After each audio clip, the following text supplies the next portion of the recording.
सुबह 8 बजे की फ्लाइट थी। बेटा अपने बाप के साथ एयरपोर्ट की तरफ रवाना था। हाथ में बैग थे और बाप जो है वो बहुत ज्यादा खुश था, क्योंकि सारी जिंदगी की जमा पूंजी जमा करने के बाद, सारी जिंदगी मेहनत करने के बाद आज आखिरकार बाप और बेटा दोनों यूके जा रहे थे। बेटा जैसे ही एयरपोर्ट पहुंचता है, अपने बाप को एक सिटिंग एरिया में जाकर बिठा देता है और कहता है कि आप यहाँ पर 5 मिनट रुकें, मैं पानी की बोतल लेकर आता हूँ। और वहां पर उनको बिठाकर चले आता है। इसके बाद क्या होता है ये जानकर आप लोग हैरान रह जाएंगे। बिस्मिल्लाहिर्रहमानिर्रहीम, अस्सलाम वालेकुम। मेरा नाम है नुमान राजा और पिछले कई दिनों से आप लोग मुझे स्ट्रॉन्ग उज़मा के चैनल के ऊपर देख रहे हैं। जो लोग इस चैनल के ऊपर नए हैं, फटाफट आप लोग नीचे कमेंट बॉक्स के अंदर आमीन लिख दें।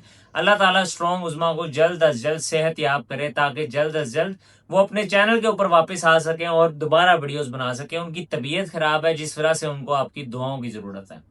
अपने व्लॉग की तरफ वापस आते हैं। अब्दुल कयूम नामी बाप, जिसका एक बेटा था अब्दुल्ला, ये दोनों जो हैं वो एक गरीब घराने से ताल्लुक रखते हैं, लेकिन बाप के पास सिर्फ और सिर्फ एक घर था, एक मकान था, जो तकरीबन 80 से 85 लाख का था।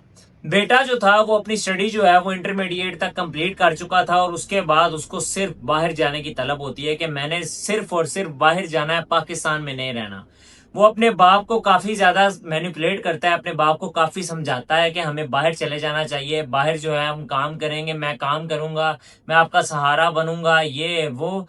बाप जो है वो अपने बेटे की बातों में आ जाता है और वही अपना मकान, जो सिर्फ एक मकान था उन लोगों के पास, अपना मकान बेचकर पैसे जो है वो अपने बेटे को दे देता है कि तुम जो है वो अमेरिका जाओ, यूके जाने की तैयारी करो, ताकि हम लोग जो है हमेशा के लिए खुश रहें।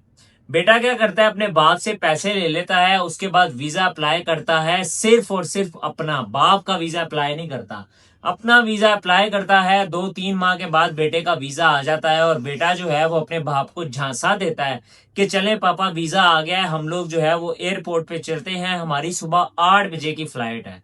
जब सुबह 8 बजते हैं, बेटा अपने बाप के साथ एयरपोर्ट पहुंचता है। वहां पर जाकर एयरपोर्ट पर उनको कहता है कि आप यहाँ पे बैठे और मैं पानी की बोतल लेकर आता हूँ। सामान बाप का बाप के पास ही छोड़ता है, अपना सामान पकड़ता है और चले जाता है। बाप ने हालांकि देखा कि बेटा जो है वो अपना सामान, अपना बैग अपने साथ क्यों लेके जा रहा है, ये तो पानी की बोतल लेने जा रहा है, लेकिन वो चुप कर कर बैठा रहता है। उसको लगता है कि शायद अपने साथ लेकर जा रहा है, अभी वापस आ जाएगा। बाप बैठा रहता है, घंटा गुजर गया, 2 घंटे गुजर गए, लेकिन उसका बेटा वापस ना आया। जबकि बेटा जो है वो अपनी 8 बजे वाली फ्लाइट यूके की तरफ जो रवाना है, उसके अंदर बैठ चुका है और यूके की तरफ निकल पड़ा है। बाप यहाँ पर एयरपोर्ट के ऊपर बैठा सिर्फ और सिर्फ एक ही निगाह से देख रहा होता है कि अभी मेरा बेटा आएगा, अभी मेरा बेटा आएगा।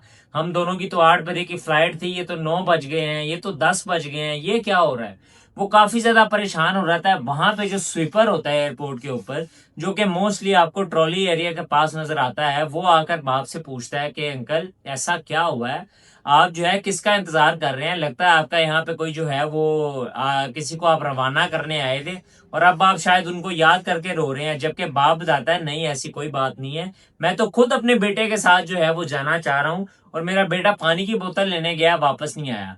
ये बात सुनकर जो स्वीपर होता है उसको समझ आ जाती है कि यार शायद इसका बेटा जो है ना वो इसको यहीं पर छोड़ गया। ये सुनने के बाद वो अपने काम में मसरूफ हो जाता है। चलते चलते शाम हो जाती है, लेकिन बाप वहीं पे बैठा रहता है। जब उसकी सारी उम्मीदें खत्म हो जाती हैं, जब वो टूट जाता है अंदर से, तो जो स्वीपर होता है वो अगले दिन वापस ड्यूटी पे आता है और देखता है कि बाप अभी तक वहीं पर रो रहा था, बैठा हुआ। आंखें नम जो थी वो खुश्क हो चुकी थी, आंखें लाल थी, भूख से जो है बाप का जिस्म जो है वो काफी ज्यादा कमजोर नजर आ रहा था। वो फौरन अंकल के पास आता है, उनको कहता है कि आप ऐसा करें, आप मेरे साथ चलें, मैं आपको नाश्ता करवाता हूँ, पानी पिलाता हूँ, हम आपके बेटे को ढूंढ लेते हैं। हालांकि उसको समझ आ गई थी कि इनका जो बेटा है वो चला गया है और अब वो कभी वापस नहीं आएगा। वो अब्दुल कयूम के साथ जो है एक नाश्ते वाली जगह पर जाता है, उनको नाश्ता कराता है, उनको पानी पिलाता है और उनको पूछता है आपका कोई घर, कोई कमाने वाला, कोई और रिश्तेदार, कोई बेटा है। तो वो बताते हैं आगे से कि नहीं, मेरा और इस दुनिया के अंदर कोई भी नहीं है, मेरा सिर्फ एक बेटा था और एक मकान था, जो मकान था मैंने वो अपने बेटे की खातिर बेच दिया और वो जो है अब यूके चला गया। ये सुनकर जो है वो स्वीपर जो होता है उसके दिल के अंदर जो है वो उनके लिए तरस आ रहा था कि यार एक बूढ़ा बाप है, इसके बच्चे ने इसके साथ ज्यादती की है, मैं ऐसा करता हूँ इनको अपने साथ घर ले जाता हूँ। था तो वो गरीब, लेकिन दिल का बहुत ज्यादा अमीर था। वो उस बाप को अपने घर ले जाता है, बाप की तरह उसकी खिदमत करता है, रोज एयरपोर्ट की नौकरी पे जाता है। घर पे उसकी बीवी और उसके बच्चे उसको ऐसा ट्रीट करते हैं जैसे कि वो उनका ससुर है। उसको ऐसा ट्रीट करते हैं, बच्चे ऐसा ट्रीट करते थे जैसे ये हमारे दादा अबू हैं, क्योंकि उस स्वीपर का बाप नहीं होता। जब वो दोनों फैमिलीज आपस के अंदर खुश रहना शुरू हो जाती हैं, बाप जो है वो इनके साथ घुल मिल जाता है, तो कहानी के अंदर एक नया मोड़ आता है। बाप जो है वो करोड़पति बन जाता है। अब वो करोड़पति कैसे बनता है, ये बड़ी दिलचस्प बात है। बाप को बॉन्ड खरीदने का काफी ज्यादा शौक होता है, तो वो रोज अपने जो ये स्वीपर जो बेटा है, इनका स्वीपर मुझे नहीं कहना चाहिए, जो बेटा है, सौतेला बेटा आप लोग कह लें, इनसे कहता है कि हम ना बॉन्ड खरीदते हैं, क्या पता हमारी जिंदगी के अंदर कोई ऐसी लॉटरी लिखी हो, कोई ऐसी चीज लिखी हो जिस वजह से हम लोग जो है वो बॉन्ड प्राइज जीत जाए। बेटा जो है वो इस बात के बारे में सोचता है, वो कहता है पैसे जाया तो होंगे नहीं, ज्यादा से ज्यादा जो बॉन्ड खरीदे हैं उनको दोबारा कन्वर्ट किया जा सकता है।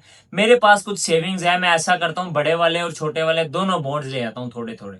वो थोड़े से छोटे वाले बॉन्ड्स और थोड़े से बड़े वाले 5,000 वाले बॉन्ड्स भी जो है वो वापस ले आता है घर, और बड़े वाले बॉन्ड्स भी ले आता है और आकर अपने बाप को दे देता है। और जैसे ही लॉटरी वाला दिन आता है, बॉन्ड प्राइज वाला दिन आता है, तो वो देखता है कि उनकी जो सबसे बड़ी लॉटरी थी, जो मिनिमम मेरे ख्याल से 5 करोड़ थी, सोशल मीडिया के ऊपर मैंने 5 करोड़ देखा है, वो 5 करोड़ की जो बॉन्ड प्राइस थी वो बाप को मिल चुकी थी और वो 5 करोड़ रुपया जीत चुका था।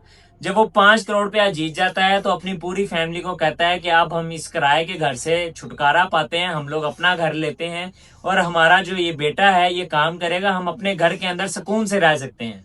बाप जो है वो अपने घर चले जाता है अपनी फैमिली के साथ, और पूरी की पूरी फैमिली को वो सारे पैसे दे देता है जो कि उन्होंने सारी जिंदगी उनकी खिदमत की, सारी जिंदगी उनको अच्छे से ट्रीट किया। अपने सगे बेटे ने उनको छोड़ दिया, लेकिन इस बेटे ने, स्वीपर जो बेटा था, इसने इनके साथ इतना अच्छा सलूक किया कि बाप के दिल में इतनी नरमी थी कि उसने 5 के 5 करोड़ जो है वो इस फैमिली को दे दिए।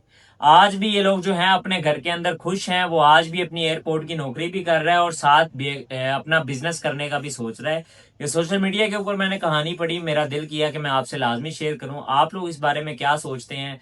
स्वीपर ने जो उसके साथ किया, ये उसको उसकी अच्छापन का जो है वो सिला मिला, और जो बेटे ने किया, न जाने यूके के अंदर इस टाइम वो क्या कर रहा होगा, कहाँ मजदूरी कर रहा होगा। काश वो अपने बाप का साथ देता, अपने बाप के साथ रहता, उनको अकेला कभी भी ना छोड़ता। ऐसी उम्र, जिस बाप ने सारी जिंदगी आपको जो है चलना सिखाया हो, आपकी जरूरियात पूरी की हो, आपको अपने घर में रखा, आपको पढ़ाया, और इन द एंड आप उसी बाप को छोड़ दे, तो मेरे नजदीक काफी गलत हुआ ये उस बाप के साथ। लेकिन अब जो है वो बाप खुश है, उसको अपने बेटे की याद नहीं आती, क्योंकि उनके पास एक अच्छा और बेहतर बेटा है।